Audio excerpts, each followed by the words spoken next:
30th August 2019 Saaho cinema release day ఆ రోజు.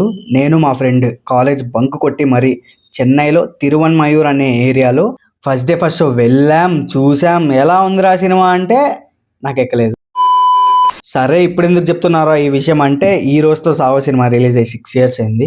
ఈ సందర్భంగా కొన్ని మీమ్ పేజెస్ ట్విట్టర్లో కొన్ని ట్వీట్స్ చూసాను అనమాట. అదేంటంటే ఎలా ఫ్లాప్ చేశారా ఈ సినిమా అని మేబీ వాళ్ళు సినిమాలో ఉన్న టెక్నికల్ వాల్యూస్ చూసి, సినిమాటోగ్రఫీ చూసి, విజువల్స్ చూసి, యాక్షన్ సీక్వెన్సెస్ చూసి ఎలా ఫ్లాప్ చేశారా అంటున్నారు. కానీ సినిమాలో చాలానే బొక్కలు ఉంటాయి. ఫస్ట్ థింగ్, ప్రభాస్ అన్న శ్రద్ధా కపూర్ లవ్ ట్రాక్ అస్సలు ఎక్కదు నాకు. నన్ను అడిగితే అది పిచ్చ బోరింగ్ అండ్ పూర్లీ రిటర్న్ అని చెప్తా. అండ్ సెకండ్ థింగ్, కాంప్లెక్స్ ఉంటుంది story and too many characters ఉంటాయి. స్టోరీ కాంప్లెక్స్ ఉండడంలో తప్పే లేదు, కానీ జనాలకు అర్థం అవ్వాలి. ఎందుకంటే వాళ్ళే కదా ఫైనల్ జడ్జెస్. నువ్వు సినిమాని ఎంత తెలివిగా తీసావనేది పాయింట్ కాదు, అది ఊర్లో ఉండే నార్మల్ యావరేజ్ ఆడియన్కి కూడా అర్థమయ్యేలా ఎలా ప్రజెంట్ చేసావనేది పాయింట్. ఆ పాయింట్లో సినిమా కొంచెం ఫెయిల్ అయిందని చెప్తా. ఎలా ఫ్లాప్ చేశారా కాదు, దానికి తగినట్టు బొక్కలు దానికి ఉన్నాయి.